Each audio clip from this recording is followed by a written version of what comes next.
बहुत समय पहले कपिलवस्तु के पास एक गांव में यवन नाम का एक युवक रहता था।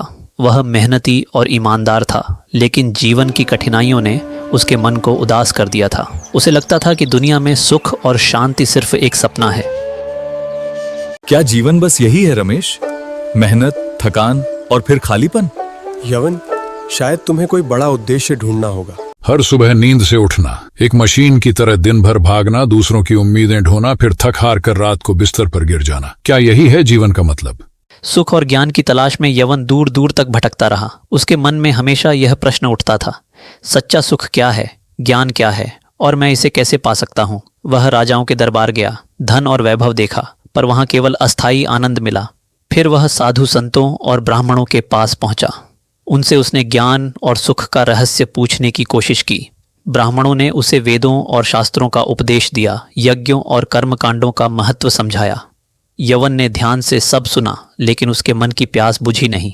उसे लगा, ये सब बातें केवल शब्दों का जाल हैं। मैं उस सुख को नहीं पा रहा जिसकी मैं तलाश कर रहा हूँ। वह और भी बेचैन हो गया और उसकी तलाश उसे एक गहरे आध्यात्मिक सफर पर ले गई। थका हारा वह एक शांत जंगल में पहुंचा। वहां उसने एक बौद्ध भिक्षु को वृक्ष के नीचे ध्यान मग्न बैठे देखा। भिक्षु के चेहरे पर अजीब सी शांति और आनंद की आभा थी। यवन ने विनम्रता से पूछा, महात्मन, मैं वर्षों से सुख और ज्ञान की तलाश में हूं।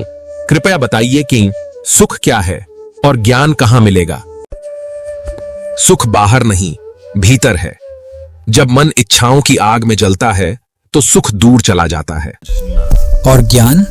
ज्ञान का अर्थ है अपने मन को समझना। जब तुम ये जान लेते हो कि क्रोध, लालच और मोह सिर्फ दुख लाते हैं, तब तुम ज्ञान के मार्ग पर चल पड़ते हो। सुख और ज्ञान एक ही पेड़ के दो फल हैं, करुणा और धैर्य। इन्हें अपने भीतर उगाओ और तुम्हें कभी तलाश नहीं करनी पड़ेगी। ये सुनकर यवन की आंखों से आंसू बह निकले। उसे समझ आ गया कि सुख और ज्ञान किसी और से मांगने की वस्तु नहीं, बल्कि स्वयं के भीतर खोजने की शक्ति है। एक दिन यवन को भगवान बुद्ध के एक प्रमुख शिष्य ने बुलाया। वह शांत तपस्वी वृक्ष के नीचे ध्यान मग्न बैठा था। यवन ने आकर विनम्र प्रणाम किया। शिष्य ने अपनी आंखें खोली और उसे स्नेहपूर्वक देखा। यवन, तुम्हारा हृदय शुद्ध है। तुम्हारी यात्रा लंबी रही, पर अब समय है कुछ देने का। स्वामी, मेरे पास देने के लिए क्या है? मैं तो स्वयं मार्ग खोजने निकला था। अमरावती नगर में लोग क्रोध और लोभ में डूबे हैं। तुम वहां जाकर बुद्ध की शिक्षाएं फैलाओ, सत्य और करुणा का मार्ग दिखाओ। परंतु मैं तो स्वयं भ्रमित हूं। क्या मैं किसी और को राह दिखा सकता हूं? तुम्हारी निष्ठा ही तुम्हारी शक्ति बनेगी। जो स्वयं जलने को तैयार हो, वहीं दूसरों के अंधकार को मिटा सकता है।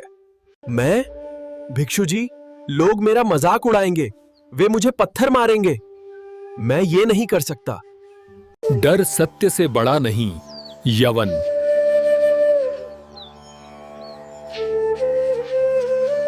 यवन ने सोचा कि वह अपने कर्तव्य से भाग सकता है। वह तम्रलिप्ति पहुंचा। समुद्र की गर्जना और हलचल के बीच वहां उसने एक जहाज पकड़ा जो दूर दक्षिण की ओर जा रहा था, जहां कोई उसे पहचानता न हो। जहाज के डेक से उसने अंतिम बार मुड़कर देखा, धुंध में डूबी अमरावती और बीते हुए निशान।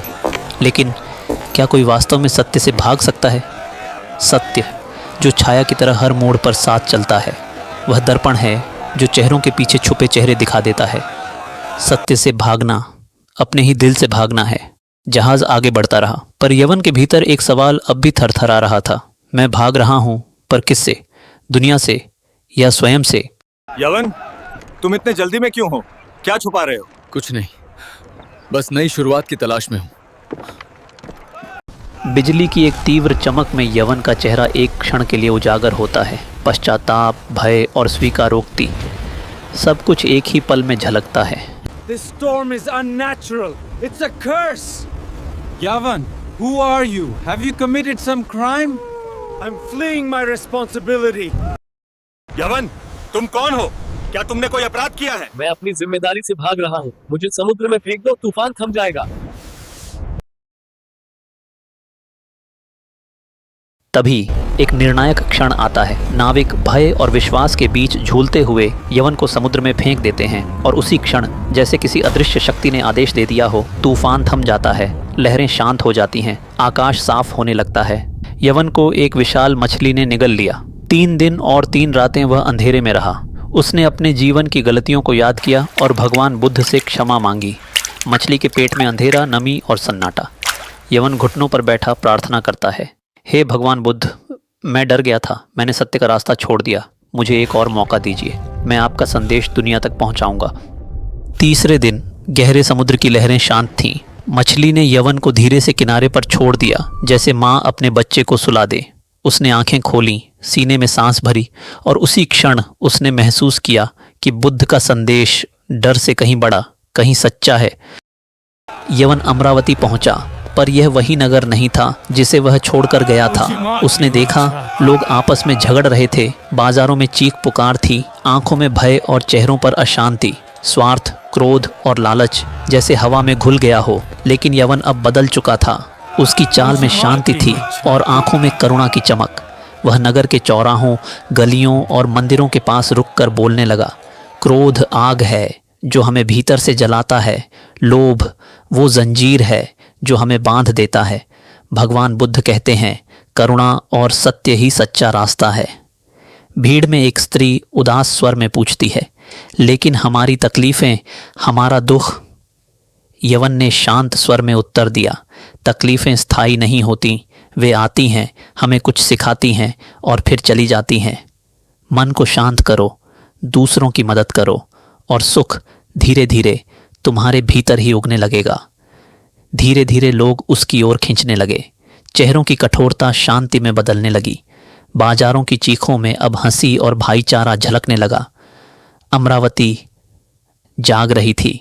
यवन ने न केवल अमरावती को बदला, बल्कि अपने जीवन का उद्देश्य भी पा लिया। उसने सीखा कि सत्य और करुणा की राह ही सबसे ऊंची है, वही राह जो भय को शांत करती है और अहंकार को गलाकर मन को निर्मल बनाती है। भगवान बुद्ध की शिक्षाएं केवल ग्रंथों में नहीं, बल्कि उन निर्णयों में जीवित हैं जो हम डर और लालच से नहीं, बल्कि सच्चाई और प्रेम से लेते हैं।